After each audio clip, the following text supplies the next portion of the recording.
Hello, it's Ruthie's Cozy Corner.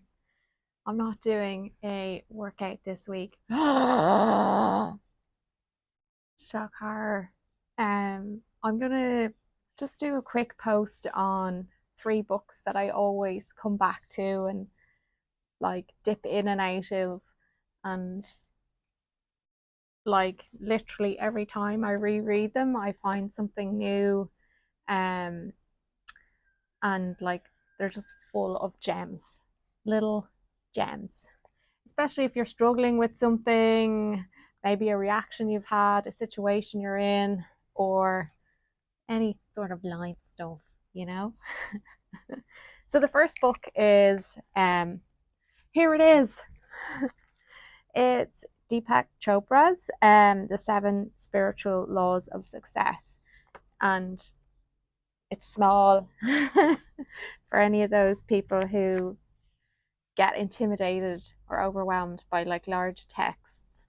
Um, and also self-help books can be tedious at times, but this is really good. You can just like dip into a chapter, read part of it, and then kind of ruminate on it for like a month even.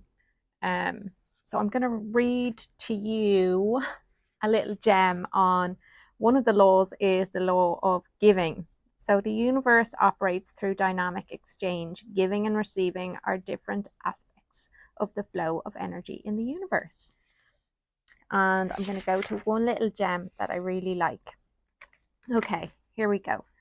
That which doesn't multiply through giving is neither worth giving nor worth receiving. If through the act of giving you feel you have lost something, then the gift is not truly given and will not cause increase. If you give grudgingly, there is no energy behind that giving.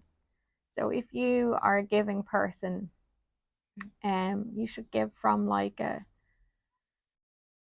free place, a place that isn't attached to an outcome or an expectation of how your giving will be received.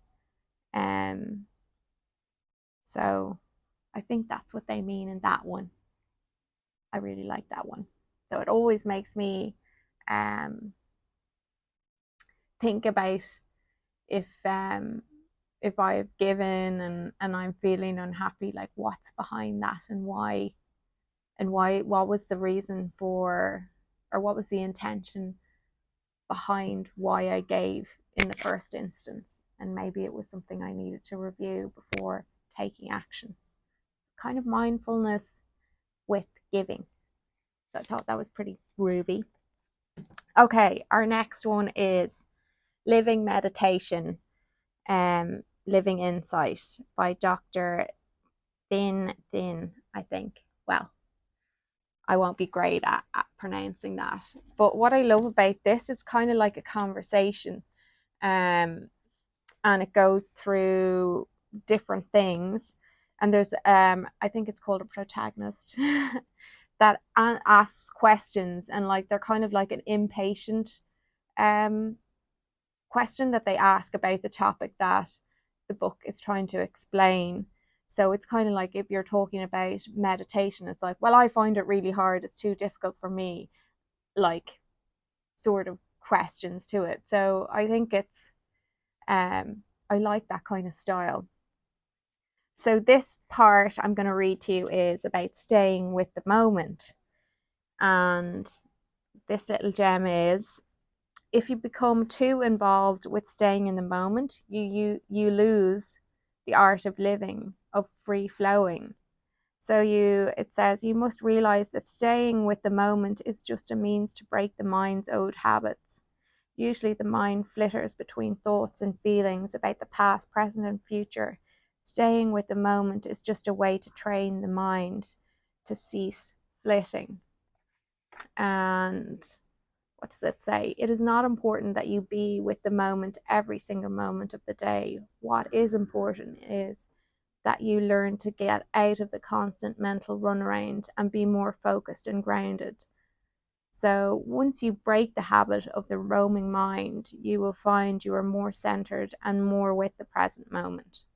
So it's kind of a balance um, I mean, it's down to how the mind works. It can never be present in every single moment, but using that to ground you when you feel flitty and that the mind is going here, then there, and everywhere, is an amazing tool. And when you're feeling ungrounded like that, going for a walk in nature, doing something outside, and being aware of your surroundings, and being in that moment of like watching a sunset and fully watching it, things like that. I think that was a good gem. And then the next one that I always dip in and out of is Yung Pueblo's Inward. I know that he has another one out at the minute, but I really liked this one. It's the chapter on understanding, and it says, I am not here to compete.